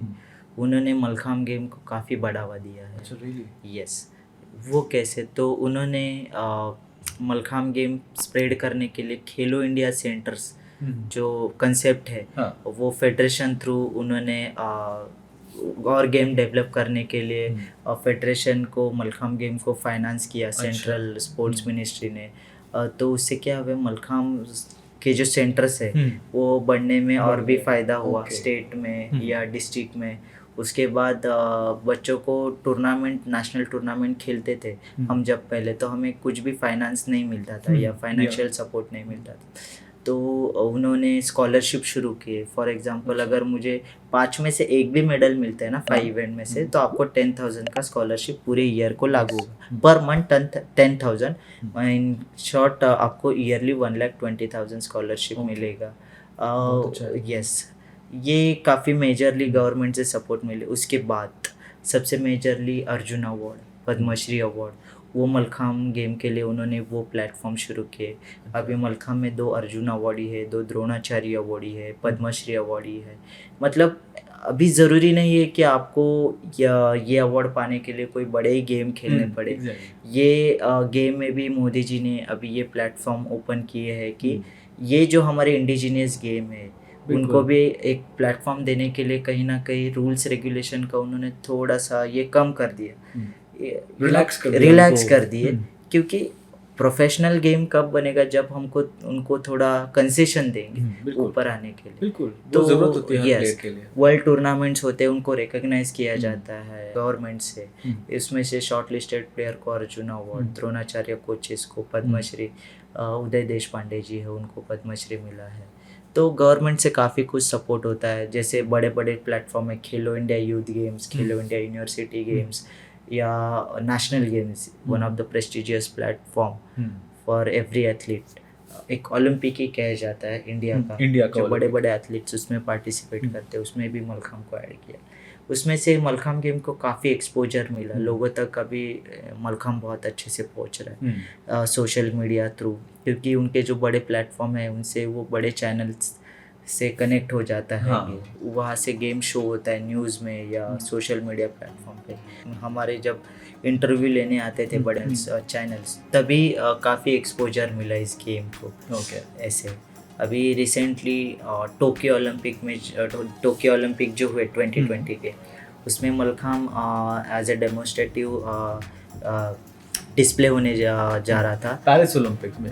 नहीं अच्छा, ये Tokyo Tokyo last Olympic Olympics 2020 में। तो उसमें मैं एज अ टीम कैप्टन करके अनाउंस हुआ था अच्छा। कि इंडिया का स्क्वाड जाने वाला है, बट कि अनलकीली कोरोना के वजह से हमें रुकना पड़ा। नहीं तो वो प्लेटफॉर्म बहुत मेजरली था। Exactly. इंडियन गवर्नमेंट ने पूरा प्रिपरेशन किया था कि मलखम्ब गेम कैसे प्रेजेंट होगा, कैसे फेडरेशन ने वगैरह, अच्छा। बट वो नहीं हो पाया। कोरोना ने पूरा वहाँ पे उसकी वजह से प्रॉब्लम सब कुछ क्रिएट डिस्टर्ब हो गया। ऐसे था। बट उसके बाद 2024 में जो पेरिस ओलंपिक आया, फिर से उसमें मलखम्ब ब्लाइंड जो बच्चे थे उन्होंने परफॉर्म किया थ्रू द रिलायंस फाउंडेशन। नीता अंबानी जो उनके हेड है, उनके थ्रू पुश किया गया। मतलब काफ़ी सपोर्ट हो रहा है मोदी जी के अंडर, गवर्नमेंट के अंडर। काफ़ी नए बच्चे इस गेम को एज अ करियर करके परस्यू करना चाहते हैं। इन सबसे कि उन्होंने जॉब अपॉर्चुनिटीज़ भी इस गेम में क्रिएट किए, मतलब उस पॉलिसी में इस गेम को ऐड किया। उसके बारे में क्या मतलब जैसे बड़े डिपार्टमेंट से इनकम टैक्स या कस्टम्स और एक्सेट्रा, जैसे सेंट्रल के जितने भी डिपार्टमेंट्स है, उसमें अब आप अप्लाई कर जॉब मिल सकता है। तो एथलीट्स काफ़ी पॉजिटिव हो गए, स्टेबिलिटी मिल जाती है। स्टेबिलिटी इन शॉर्ट आपको क्या है, आप कोई भी प्रोफेशन में जाते हो तो आप आपके कह सकते हैं कि इनकम सोर्स के बारे में एक पर्टिकुलर एज के टाइम के बाद आप देखने लगते, तो वैसे भी सोर्स ओपन किए हैं। महाराष्ट्र गवर्नमेंट ने भी हाल ही में 2 अर्जुन अवार्डी थे महाराष्ट्र से, उनको जॉब दिए हैं। अच्छा, कि डेवलपमेंट अच्छे से हो रहा है, धीरे धीरे हो रहा है, बट अच्छे से हो रहा है। तो यही सारा गवर्नमेंट से सपोर्ट काफ़ी मिल रहा है एथलीट्स को। ओके। पुराने मलखम्ब में और आजकल के मलखम्ब में क्या फ़र्क लगता है आपको? जो पुराने टाइम्स के जो कंपटीशन थे उनमें भी काफ़ी अच्छे से मलखम्ब, उनमें भी काफ़ी प्रोफेशनल मलखम्ब अच्छे से खेला जाता था। बस उस टाइम में लैमलाइट में नहीं थे। हाँ। अभी जो परफॉर्मेंस होते हैं वो लैमलाइट में आते हैं।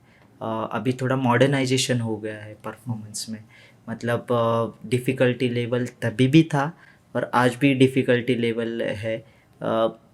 अपग्रेडेशन एक कह सकते हैं, जैसे क्रिकेट फॉर एग्जांपल या एनी अदर स्पोर्ट्स, अपग्रेडेशन होना बहुत ज़रूरी है। तो मलखम्ब गेम में भी जो एलिमेंट्स शोइंग का जो स्किल है वो काफ़ी अपग्रेड हुआ है, टेक्निकली काफ़ी एडवांस हो गया है।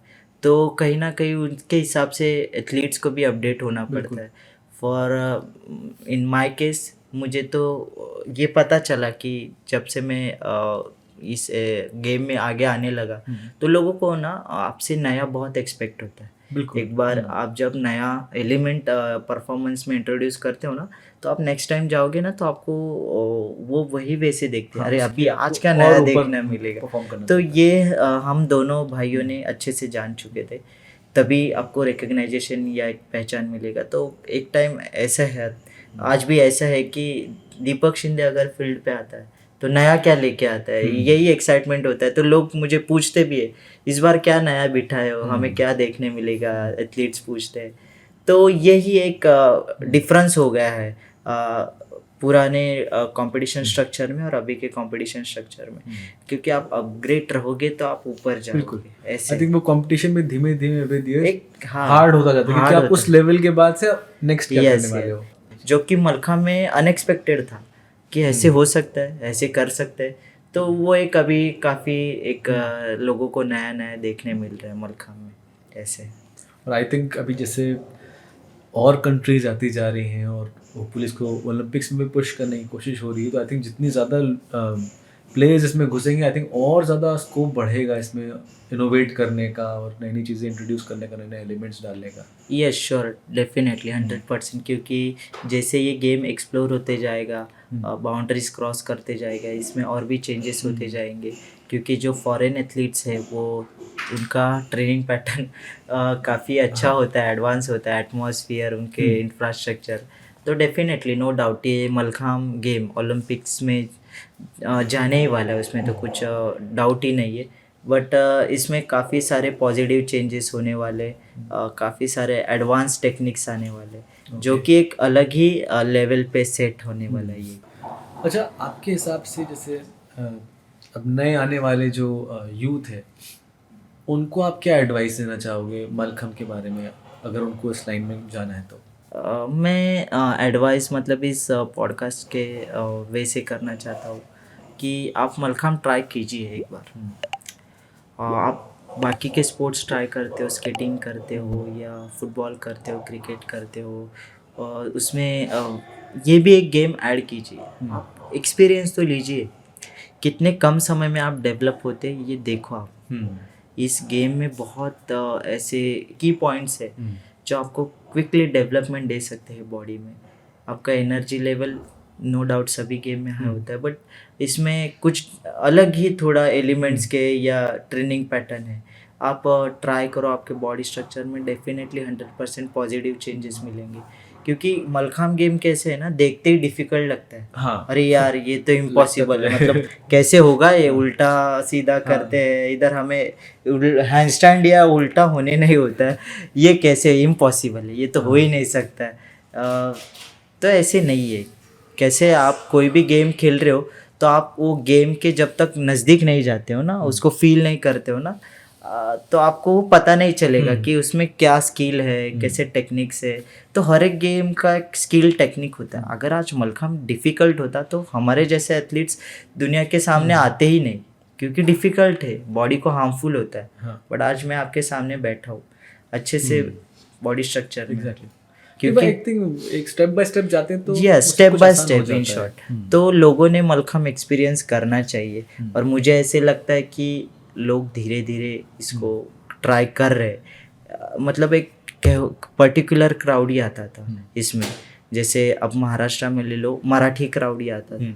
तो अभी मराठी क्राउड नहीं, अभी गुजराती भी आता है, या दूसरा भी क्राउड आता है, तो उनको ये गेम अच्छा लगता है, उनके रिस्पांस काफ़ी अच्छा आते हैं कि नहीं सर मेरे बच्चे में चेंजेस दिख रहे, उसके हैबिट में, उसके बॉडी स्ट्रक्चर में चेंजेस दिख रहे हैं। अगर आप सोचो, आपका 4 साल का, 5 साल का, 6 साल का बच्चा आप 15 फीट क्लाइम करता है रोप पे, तो it's not easy. Exactly 9 feet climb करता है पोल पे, तो it's not easy. Each and every muscle जब काम करेगा, हेल्प करेगा, तभी तो वहाँ पे जाके रीच होगा ना। हैंगिंग मलखाम करता है, टू हैंग होते रहता है, उसमें बॉडी कंट्रोल करके करना होता है, इट्स नॉट इजी। तो उसका जो डेवलपमेंट लेवल रहेगा, वो सोचो कितना नेक्स्ट लेवल तक रहेगा वो बच्चे का। मतलब ऐसे है, मैं नहीं बोल रहा हूँ, ऐसे रिसर्च है। आप मलखाम गेम खेलो बेस, और उसके बाद आप कोई भी स्पोर्ट्स खेलो, क्विकली आप ग्रैब कर पाओगे, अडॉप्ट कर पाओगे। फॉर एग्जांपल मैं स्क्वॉश खेलता था, बट यू नो मैं फाइनेंशियली वीक हो, मतलब तभी मेरा इतना स्टेबल ये नहीं था, फीस भर पाऊँ, मैं अफोर्ड कर पाऊँ। विद इन 1 मंथ में मैंने 50% गेम कैप्चर किया था, विद इन 1 मंथ में, क्योंकि स्ट्रेचिंग, एजिलिटी, वो सब already quickness, alertness, reaction timing इतने फास्ट है कि वो बॉल गिरते ही मैं वहाँ पे पहुँच जाता था स्ट्रेचिंग करके। ऐसे टर्निंग ट्विस्टिंग मलखाम में कोई शॉट अगर उठाना है तो क्विकली टर्न करता था। मेरा 4 आर्म्स का जो पावर था वो वहाँ पे यूज हो गया। रैकेट ऐसे ही उठाता था मैं रिस्ट से। तो आप सोचिए, कोई भी गेम हो, आप टीटी, बैडमिंटन कोई भी खेलिए, ये गेम मलखाम गेम बेस है। मतलब रिसर्च में ही बोला है कि ये गेम आप खेल के देखो, कोई भी गेम आप इजीली खेल पाओगे। मतलब मध्य प्रदेश गवर्नमेंट ने तो इस गेम को उनका स्टेट गेम कर गेम है। बैड लक कि महाराष्ट्र गवर्नमेंट ने इसमें ध्यान नहीं दिया, देना चाहिए था। बट उन्होंने इतना सीरियसली क्यों नहीं लिया पता नहीं। महाराष्ट्र का गेम आज कहने के लिए है, बट एमपी गवर्नमेंट ने इसमें कब्जा कर लिया ऑफिशियली। ऑन पेपर उनका गेम है। एटलीस्ट जब तक इंडिया में तब तक ठीक है। यस बट बहुत जल्दी ये गेम और कंट्रीज में भी अच्छे से जाएगा और मुझे यूएस पे काफ़ी अच्छे से बिलीव है कि वो इसको काफ़ी अच्छे से सीखेंगे, ग्रैब करेंगे। देखो कंपटीशन एक अलग पार्ट है, उसमें हारना जीतना होता है। कल इंडिया हारेगा, कल यूएस जीतेगा, परसों यूएस हारेगा। ये तो स्पोर्ट्स में होता है, जैसे फॉर एग्जांपल क्रिकेट या any other sports. But develop होता है गेम, ये अच्छी बात है। अगर आप कहते हो कि गली गली में क्रिकेट खेला जाए तो गली गली में ये भी गेम खेले जाए, तभी तो ये सब स्प्रेड होगा, लोगों तक जाएंगे, फिर लोग इसमें कनेक्ट होंगे। इन शॉर्ट तो मलखाम भी एक ऐसा है कि आप ट्राई करो, उसके बाद कोई भी स्पोर्ट्स खेलो, 101% आपको रिजल्ट मिलने ही वाला है। और हाँ, वैसे भी बोला जाता है कि जिम्नास्टिक्स बहुत सबसे बड़ा बेस होता है बच्चों में किसी भी स्पोर्ट्स के इंट्रोडक्शन से पहले। अगर वो जिम्नास्टिक्स करते हैं तो वो बाकी और भी स्पोर्ट्स करते हैं। तो आप सेम चीज़ आती नहीं कह रहे हो कि मलखम, यस वही मलखम से जिम्नास्टिक्स ने। यस आपने एक अच्छा ये किया, सजेशन दिया। मतलब जिम्नास्टिक ये बाहर का गेम है, चलो बाहर से आया हुआ है इंडिया में, बट इंडिया का गेम तो ट्राई करके देखो। एग्जैक्टली जो कि जिम्नास्टिक्स घर का तो ट्राई करके देखो एक बार। जिम्नास्टिक तो नो डाउट बेस्ट है। जैसे ओलंपिक में बोला जाता है एथलेटिक्स और जिम्नास्टिक मदर फादर है, वैसे ये भी है, पर इसमें कभी हमने आजमाया नहीं है। हाँ, एक बार आजमा के देखो, 101% इतना क्विक मूवमेंट होगा आपका कोई भी गेम में, एथलेटिक्स हो या टीम इवेंट हो या कोई भी, बाकी रेस्ट ऑफ द एथलीट से आप क्विक ही रहोगे। बट आई थिंक एक बहुत फनी चीज़ है कि फीमेल फिटनेस के लिए जो है वो लोग पोल डांस कर लेते हैं, लेकिन मलखम सीखने के लिए मेल ज़्यादा है, फीमेल कम होती है। हाँ नहीं, एक्चुअली अभी फीमेल्स भी काफ़ी अच्छे से करते हैं, क्योंकि उनको कंपटीशन पार्ट में मलखम कंपलसरी इवेंट करना ही है। क्योंकि आजकल कैसे इक्वलिटी आए, हाँ, बॉयज़ करते तो गर्ल्स क्यों नहीं। बिल्कुल। तो वही थिंकिंग अभी सब गेम में आया है। आपने देखा होगा रेसलिंग में भी गर्ल्स काफ़ी अच्छे से MMA ओलंपिक में मेडल्स लेके आते। तो मलखम में भी अब ऐसे हो गए कि ये लिमिटेशंस के बियॉन्ड जाना चाहिए, बाउंड्रीज क्रॉस करना चाहिए, और गर्ल्स को भी अपॉर्चुनिटी मलखम में देना चाहिए। तो काफ़ी अच्छे से गर्ल्स ने ग्रैब कर लिया। पहले तो हमें देख के ऐसा लगता था कि मतलब ऐसे नहीं, पर काफ़ी अच्छे से ग्रैब कर लिया। देख के सरप्राइज होता है, अच्छा मैं एलिमेंट करता हूँ, कितना डिफिकल्ट होता है करने के लिए, वो गर्ल्स कैसे कर लिए। और रोप आपको क्विकली आ सकता है, रोप इवेंट, क्योंकि उसमें बॉडी स्विंग होते रहता है, आपका बॉडी वैसे मूव हो सकता है, पर मलखम स्टेबल होता है, वो मलखम के ऊपर आपको ही मूव होना है। बिल्कुल। तो बॉयज़ तो ठीक है, अभी उनका ऑपरेटर्स है पहले से, बचपन से वही करते। तो पर गर्ल्स आज जो आप देखोगे ना, आपने कभी देखा नहीं करेगा, सोशल मीडिया पे आप देखो एक बार, आप शॉक हो जाओगे कि क्या परफॉर्मेंस करते हैं। तो ऐसे वो काफ़ी अच्छे से अभी डेवलप इंटरेस्ट होने लगा है। पोल डांस आप जो कह रहे हैं वो एक अलग पार्ट है, वो दूसरे कंट्री का स्पोर्ट्स है या उनका इवेंट है। तो उसमें से ऐसे इट्स मतलब कनेक्शन कोई नहीं है। मलखम एक अपना पहचान है, अपना ये है। तो ये मिसकंसेप्शन है लोगों में कि पोल डांस से इन्वेंट मलखम है, ऐसे बिल्कुल नहीं है। अदा शर्मा करके मैंने भी पढ़ा था उनका आर्टिकल, तो उनका मैंने देखा भी था वीडियो। उन्होंने रोप मलखम, पोल मलखम ट्राई किया और अच्छे से ट्राई भी किया था फिटनेस के लिए। तभी मुझे पता चला कि काफ़ी अच्छे से लोग फिटनेस के लिए अडॉप्ट भी कर सकते ऐसे। जैसे बाकी स्पोर्ट्स हैं, क्रिकेट, फुटबॉल, तो वहाँ पे जैसे इतने सेलिब्रेटेड हैं, लोग एकदम पागल रहते हैं देखने के लिए भी और उन एथलीट्स के लिए भी। तो कहीं ना कहीं आपको लगता है क्या कि वो रिकग्निशन आपको या आपके स्पोर्ट को नहीं मिलता? डेफिनेटली कहाँ ना कहाँ पे तो हमें फील होता है कि रिकग्नाइजेशन मिलना चाहिए। एटलीस्ट 50% 100 में से तो रिकग्नाइजेशन मिलना चाहिए, क्योंकि ये भी एक गेम है। जब हम टॉप लेवल पे खेलते हैं, जीतते हैं, तो मीडिया का फोकस थोड़ा सा कम होता है इन गेम पे, जो कि क्रिकेट या बाकी जो स्पोर्ट्स है उनमें ज़्यादा रहता है। और मुझे ऐसे लगता है कि जैसे ये धीरे धीरे चैनल है, जैसे आपका क्यूरो टॉक्स है, ये एक वे है, और भी ऐसे वे है, उसमें से ये बात लोगों तक जाएगी, तो काफ़ी सारा अवेयरनेस सभी लोगों में धीरे धीरे बढ़ता जाएगा। मीडिया में भी इन शॉर्ट बढ़ता जाएगा अवेयरनेस, और उतना प्लेयर्स को रिकग्नाइजेशन, गेम को रिकग्नाइजेशन मिलता जाएगा।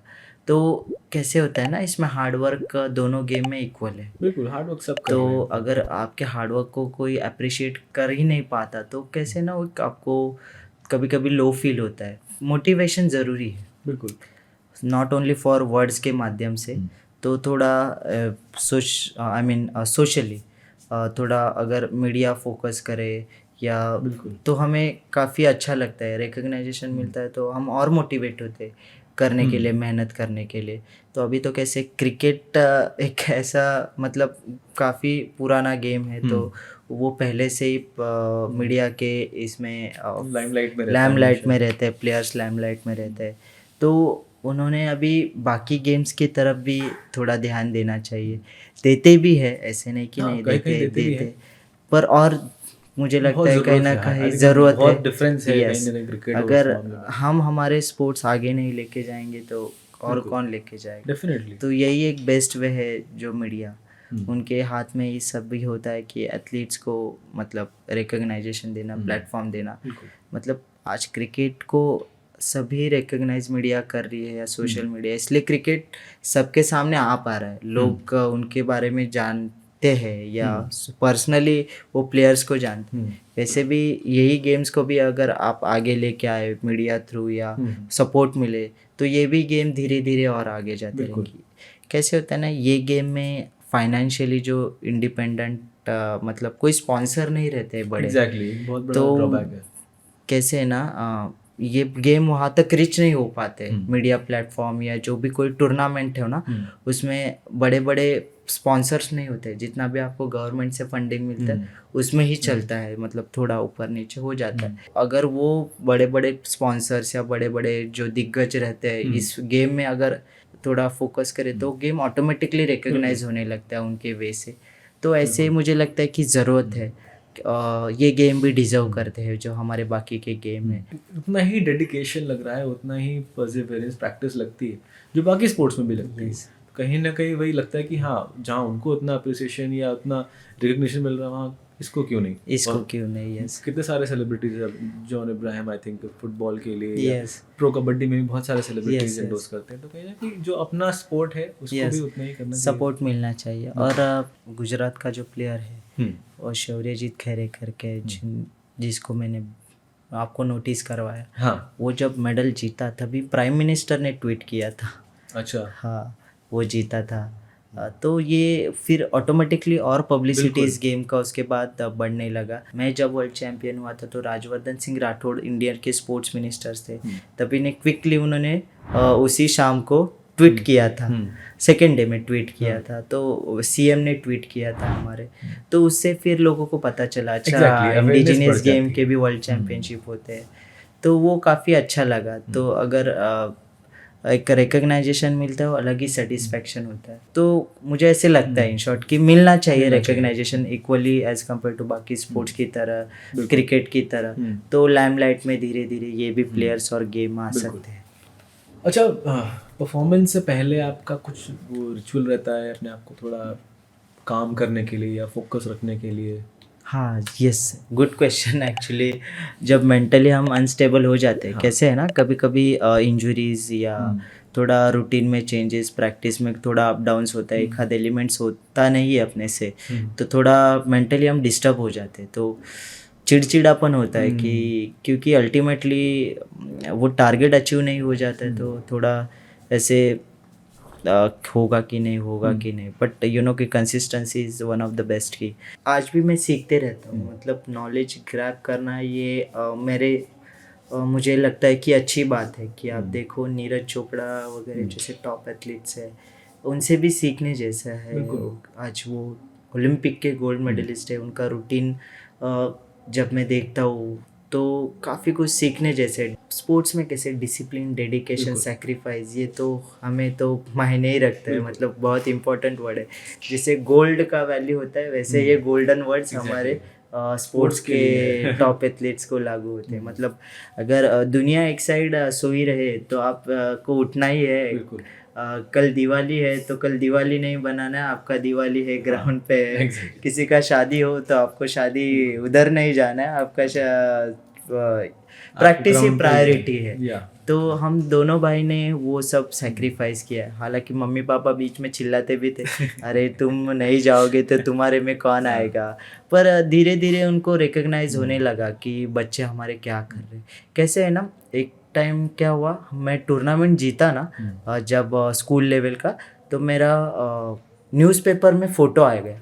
तो उनको नेबर्स ने दिखा रहे आपके बच्चे का फ़ोटो पेपर में आया है, बड़ा फ़ोटो आया है कटआउट ड्यूरिंग परफॉर्मेंस करते हुए एक्शन फ़ोटो। हाँ, अरे ऐसे कैसे हो गया, मेरा बच्चा न्यूज़पेपर, अरे सही में दीपक शिंदे। तो तभी उनको क्लिक हुआ, अरे मेरा बच्चा क्या करने जाता है वहाँ पे। तो ये कर देता, उनको बहुत प्राउड फील हुआ। तो वो सबको ऐसे उसके बाद दिखाने लगे, अरे मेरा बच्चा है, न्यूज़पेपर में फ़ोटो आया था। तो उनको एक अलग सा ये हुआ कि नहीं, हमारे बच्चे को और सपोर्ट करना चाहिए। देखो वो पापा ना सुबह 4 बजे उठते थे, टूर्नामेंट वगैरह 1 घंटा पहले ही उठते थे और सब तैयारी करके टिफ़िन वगैरह बना के रखते थे। हमें 5 बजे उठाते थे कि नहीं जाना है, चलो दूध पिलाना। आज भी वो मुझे चिल्लाते, दूध नहीं पीता हूँ, अरे दूध पी के जाना। मतलब ऐसे बड़े बड़े इंस्ट्रक्शन नहीं, एकदम बेसिकली। तो आज भी चिल्लाते, तू दूध पीता नहीं तो तेरा बॉडी कैसे बनेगा, तू परफॉर्मेंस कैसे कर पाएगा। मम्मी भी, इनको कुछ समझा के फ़ायदा नहीं, कभी कंटाला आता है पीने के लिए। तो दोनों भाइयों को चिल्लाते। उनको ऐसे है कि देखो हमारे तरफ से जितना होता है ना, पूरे 100%, और उनका कंट्रीब्यूशन बहुत बड़ा है। पापा को गेम का कुछ समझता नहीं, बट उनको ऐसे कहीं भी एलिमेंट में मेरा बच्चा कम नहीं गिरना चाहिए, ताकत होना चाहिए, इसलिए तू खाना ही पड़ेगा, ये तुझे ऐसे करना ही पड़ेगा, तू ऐसे करेगा तो तेरा गेम लूज होगा, तू अच्छा परफॉर्म नहीं कर पाएगा। तो कभी कभी मुझे भी मन में ऐसे ये होता था कि कितना अच्छा है, मतलब ये सपोर्ट सिस्टम। नहीं, मैं वही कहता हूँ कि पेरेंट्स भले ही फिजिकली कुछ ना करें, आपको कहीं से ले जाना हो जाना ना भी करें, बट अगर पेरेंट्स का अप्रूवल है, पेरेंट्स का सपोर्ट है, तो वही अपने आप में बहुत बड़ा एक क्या कहते हैं, आपका स्ट्रेस वहाँ से चला जाता है, आपको एक मोटिवेशन बहुत मिल जाता है वहाँ से। वो तो है। यस, मतलब वही मोटिवेट करता है कि आज के इसमें क्या हमने पढ़ा, क्या सीखा, क्या अप्लाई किया, फिर कल क्या सीखना है, कल के इसमें से किससे आपको सीखना है। आज भी मेरे साथ जो मेरे क्लब में एथलीट्स प्रैक्टिस करते हैं, उनसे भी मैं सीखते रहता हूँ, उनका अप्रोच, उनका परफॉर्मेंस का ये। तो वो मेरे परफॉर्मेंस में मैं अडॉप्ट करना चाहता हूँ, तो उससे और भी मुझे फ़ायदा होता है, मुझे यही सीखने मिला। अच्छा, तो मैं अभी आपसे आज का लास्ट सवाल पूछता हूँ, जो सबसे ज़्यादा ज़रूरी है कि आप अपने आप को रोज़ मोटिवेटेड कैसे रखते हो? जनरली मतलब मोटिवेट खुद को करने के लिए जो पास्ट कंपटीशन खेला उसमें से मैं बेहतर कैसे कर सकता हूँ, और भी नया रिकॉर्ड कैसे सेट कर सकता हूँ जब तक मैं फील्ड पे खेल रहा हूँ, परफॉर्म कर रहा हूँ। तो यही मुझे मोटिवेट करते रहते हैं, कि आपको अगर एग्ज़ाम में 80% मिले तो आप 90 तक जाने का सोचते हो, फिर 80 तक। तो मेरा हाईएस्ट तो 10 मार्क्स में से परफॉर्मेंस में 9.60 है, one of the good record, excellent मतलब। तो उसको तोड़ के और कैसे एक नया रिकॉर्ड सेट करो। फॉर एग्जांपल उसेन बोल्ट, उन्होंने खुद के रिकॉर्ड ब्रेक किए हैं, तो वही मेरा है कि मेरे रिकॉर्ड्स में ब्रेक कैसे करूँ, यही मोटिवेट करता है। आज भी मैं अभी टूर्नामेंट्स हमारे आ रहे हैं तो मॉर्निंग में प्रैक्टिस करता हूँ, तो एक कैलकुलेशन अभी से ही शुरू हुआ है कि कैसे करना है, कैसे खेलना है, क्या इंट्रोड्यूस नया करना है, तो उसके ऊपर वर्क करना शुरू करें। तो मेरे सर और जो बड़े भाई है उनसे डिस्कस करके मुझे ये करना है, तो वैसे वो मुझे ट्रेनिंग पैटर्न देते हैं, तो बताते रहते हैं क्या करना है क्या नहीं। मतलब इन शॉर्ट आपका हंगरनेस जितना बढ़े ना उतना अच्छा होता है। तो मोटिवेशन बस यही है कि इस बार जाना है ना तो कुछ ना कुछ नया ही करना है, इस बार जाना है ना तो कुछ नया रिकॉर्ड ही सेट करना है। क्योंकि कैसे होता है, आप जब परफॉर्म करने जाते तो आपको पूरा स्टेडियम देखने आते हैं, जब मैं परफॉर्म करने जाता हूँ लकीली, तो सारे लोग ऐसे देखने आते हैं, सारे मोबाइल कैमराज ऐसे देखने आते हैं। एक बार तो ऐसे सिचुएशन हुआ था, मैं परफॉर्म करने जा रहा था और जूरी जो थे, जजेस वो बैठे थे, उनके पीछे इतना भीड़ हुआ ना कैमराज लेके सब प्लेयर्स के, कि उनको वो पैनल से उठना पड़ा और चिल्लाना पड़ा पीछे से, अरे क्या कर रहे हो आप, मतलब हम भी उसका परफॉर्मेंस जज कर रहे तो पीछे जाके डिस्टर्ब मत करो। तभी जाके वो सब पीछे हो गए। मतलब मैं भी ये हो गया थोड़ा कि अरे इतना क्रेज होता है। मतलब काफ़ी अच्छा लगता है। तो यही कहीं ना कहीं मोटिवेट करते रहते हैं कि और कुछ नया करें, हमारे से और क्या हम दे सकते हैं 100% 200%, जो कि आने वाले जो प्लेयर्स है उनके लिए और एक स्टैंड या बेंचमार्क सेट कर सके। क्योंकि आप आज आपके फील्ड में टॉप ऑफ द टेबल पे हो, तो वो प्रेशर भी थोड़ा मोटिवेट करता है। ऐसे नेगेटिव मोटिवेट करता है कि हाई टू हाई कैसे जाए, ऐसे लेवल मेंटेन रखे, परफॉर्मेंस में और इंक्रीमेंट लेके आए, अपग्रेडेशन लेके आए। तो बाकी तो हमारे जो बड़े भाई है वो तो रोज़ हमें अच्छे से मोटिवेट करते ही रहते और अच्छे से एक गाइड करते ही रहते। कोच भी अच्छे से गाइड करते रहते। परफॉर्मेंस मैं रोज़ प्रैक्टिस करता हूँ, तो परफॉर्मेंस भी अभी धीरे धीरे करना स्टार्ट किया। मतलब कैसे, अभी प्रैक्टिस टाइमिंग हो गया, अभी परफॉर्मेंस के ऊपर वर्क करना है। फॉर एग्जांपल आप अगर बैडमिंटन खेल रहे हो, टेबल टेनिस खेल रहे हो, तो आपका फिटनेस का शेड्यूल हो गया है कंप्लीट, ड्रिलिंग वगैरह, स्किल प्रैक्टिस।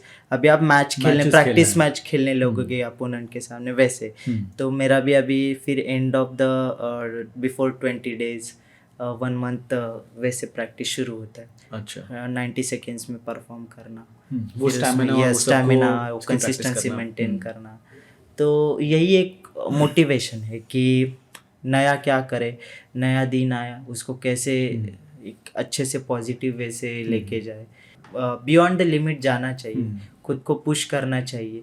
जैसे नीरज चोपड़ा 89 का थ्रो किया था, 90 तक थ्रो गया, तो वही उनका मोटिवेशन होगा। उनका टारगेट बेंचमार्क तो इससे भी हाई है, तो वो धीरे धीरे तो वहाँ पे पहुँचेंगे। वैसे मैं भी मेरे फील्ड में 9.60 का रिकॉर्ड है, तो वो 10 कैसे जाए वो तो ज़रूर ट्राई करूँगा। वैसे वही टारगेट ही मोटिवेट करते रहते हैं, जो आपको सोने नहीं देता है। कि जब तक वो कंप्लीट ना हो जाए ना, आपको नींद नहीं आता है, सेटिस्फैक्शन नहीं आता। आपको दुनिया कितने भी अप्रिशिएट करे। आज नीरज चोपड़ा सिल्वर जीते हैं, बट उनको अंदर से पता है कि उनका बेस्ट क्या है, बिल्कुल वो गोल्ड डिजर्व करते हैं। तो वैसे मेरा भी है कि मैं भी क्या डिजर्व करता हूँ, मेरा पोटेंशियल क्या है, वो मोटिवेट करते रहता है वो टारगेट। अच्छा, तो फिर अब आने वाले फ्यूचर में भी आपका क्या प्लान्स हैं? जनरली अभी नेक्स्ट वर्ल्ड चैम्पियनशिप है, उसके लिए प्रिपरेशन करना मेरा पूरा ट्राई है। अर्जुन अवार्ड जो one of the biggest prestigious award, उसको वो एक जीतना मेरे लिए एक सबसे एक बड़ा अचीवमेंट मेरा बाकी है। वो 100% की वो पूरा कंप्लीट करना है, नो डाउट।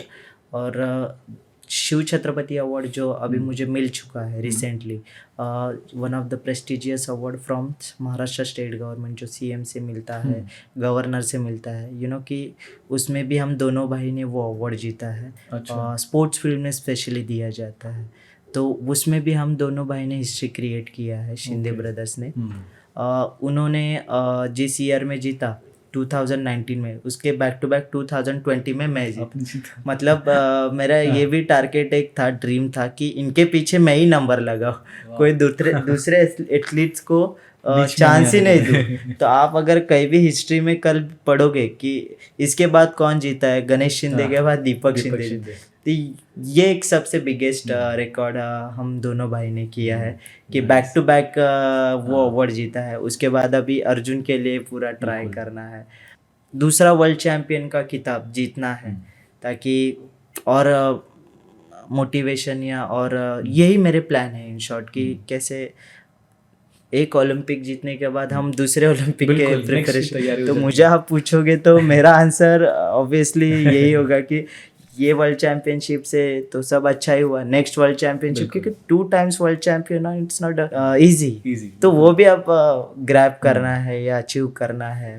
अर्जुन अवार्ड तो उसके साथ है ही वो ड्रीम। ऐसे एक मेरा सपना है या मेरे प्लान है ऐसे। और मेरे से जितना हो सके नॉलेज और भी शेयर करना चाहता हूँ। जैसे लोग बच्चे जो प्लेयर्स है, जो अपकमिंग प्लेयर्स है, वो मेरे से कितना नॉलेज उनको जाए।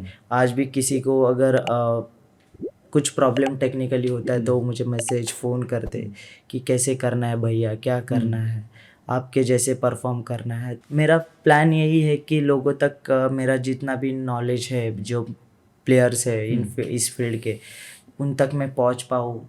इन शॉर्ट मैं सबको गाइड भी करते रहता हूँ ड्यूरिंग कंपटीशन, जो भी मुझे मिलने आते हैं कि कैसे करना है, क्या करना है। एक अच्छा लगता है कि आपके साथ आप 4 लोगों को जितना आप और सीखते जा रहे हो, सीखते जा रहे हो और उतना ही आप सिखाते भी जा सिखाते रहे हो। जा रहे हो, तो उससे एक सेटिस्फैक्शन लेवल अलग ही होता है। यही मेरे प्लान्स है कि और जितना मेरे से प्रमोशन हो सके गेम का, हाँ, वो भी एक ज़रूरी वो चीज़ है। इम्पोर्टेंट है। क्योंकि कैसे है ना, ये जो गेम्स है ना, इसको हम ऊपर नहीं लाएंगे तो बिल्कुल, कौन ऊपर बिल्कुल। सबसे पहले तो उस एथलीट की रिस्पॉन्सिबिलिटी है। यस, जिससे मेरी पहचान है आज, जिस के सामने आज मैं बैठा हूँ आपके सामने, उस गेम को आगे लाके जाना बिल्कुल। मेरा रिस्पॉन्सिबिलिटी है। क्योंकि ये हमारे इंडिया के गेम है। अगर हम इसको ज़िंदा नहीं रखेंगे तो मुझे नहीं लगता है कि और किसका रिस्पॉन्सिबिलिटी कोई लेगा। डेफिनेटली। तो इन जैसे पॉडकास्ट से या चैनल से ये गेम लोगों तक पहुंच पाए, अच्छा मलखम क्या है, अच्छा है, ऐसे है, तो अवेयरनेस क्रिएट होगा, इंटरेस्ट, वो इंटरेस्टली देखेंगे कि कैसे क्या है। बिल्कुल। तो मुझे ऐसे लगता है यही मेरे डेफिनेटली प्लान है कि ये मैं उनको ग्राउंड लेवल पे और भी अच्छे से प्रेजेंट करूँ। चलिए सर, इसके लिए आपके आने वाले सारी चैम्पियनशिप्स के लिए ऑल द बेस्ट हमारी तरफ से, और बहुत बहुत धन्यवाद आपका हमारे पॉडकास्ट पे आने के लिए। Thank you so much. मतलब आपने मुझे इनवाइट किया, मेरे जो थॉट्स है वो लोगों तक पहुंचाने में, इस क्यूरो टॉक्स के चैनल्स के वे से आपने जो मीडियम आपने दिया, जिससे लोगों में काफ़ी अवेयरनेस क्रिएट होगा। उन्होंने क्रिकेट फुटबॉल के बारे में तो सुना है, पर आज जाके देसी गेम के बारे में सुनेंगे कि मलखम क्या होता है। डेफिनेटली उनको ये जर्नी अच्छा लगेगा, इंस्पायर करेगा, और वो डेफिनेटली उनके डेली रूटीन में कहीं ना कहीं जहाँ पे उनको मौका मिलेगा वो ट्राई करेंगे ये गेम या देखना चाहेंगे। तो thank you so much. In short मतलब इतना आपने इस गेम को प्रमोट करने के लिए हेल्प किया, थैंक यू। हमारी यही कोशिश है कि जितने भी सारे स्पोर्ट्स हैं, जितने भी सारे एथलीट्स हैं, उन सबको प्रमोट करें, उन सबको वो ड्यू रिकग्निशन दें जो वो डिज़र्व करते हैं, अपनी प्रैक्टिस, अपनी क्या कहते हैं, अपने कंसिस्टेंसी का। तो आई थिंक वो जो मेहनत है वो फल सबको मिले।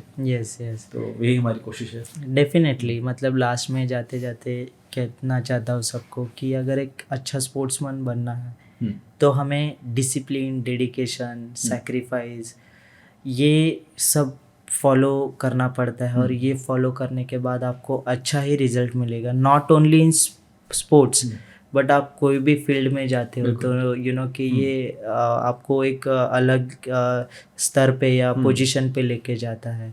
तो मेरा सभी से यही रिक्वेस्ट है कि आप कोई भी स्पोर्ट्स खेलो, पर खेलो, ट्राई करो। आपको एक अलग कॉन्फिडेंस अंदर से क्रिएट होगा। जिस फील्ड में भी जाओगे आप बेस्ट ऑफ बेस्ट आप दे सकते हो।